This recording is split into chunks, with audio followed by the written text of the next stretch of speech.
Welcome to Blizzard Fire. We hope this video helps fire up your solution. You begin by ensuring hardware and backups are ready. This avoids data loss. Plug in power and any external drives and make a list of critical apps. Once done, open Settings, choose Update and Security, then Recovery to see options. You can reset or boot advanced options. If Windows won't start, make a USB recovery drive via Control Panel or Media Creation tool so you can boot. This step prepares your environment and gives you tools to fix boot or system file issues quickly. You'll now use the advanced toolset to diagnose and repair.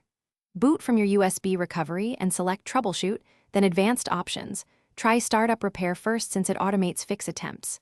If problems persist, open Command Prompt and run sfc/scano to repair system files, then dism/online/cleanupimage/restore health to fetch replacements. Make sure to run both because they address different layers. If those don't resolve it, choose System Restore or uninstall recent updates to undo changes that introduce the failure. You're at the finish line. Decide between reset this PC to keep your files or remove everything for a clean slate. Follow prompts and let Windows reinstall.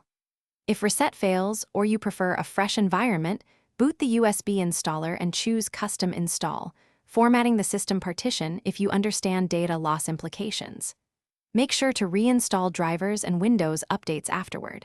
If something goes wrong, check hardware health. Decrypt BitLocker if active, and verify BIOS/UEFI boot mode. Those are common hidden causes of failed recovery. Thanks for watching. If you found this helpful, don't forget to like and subscribe.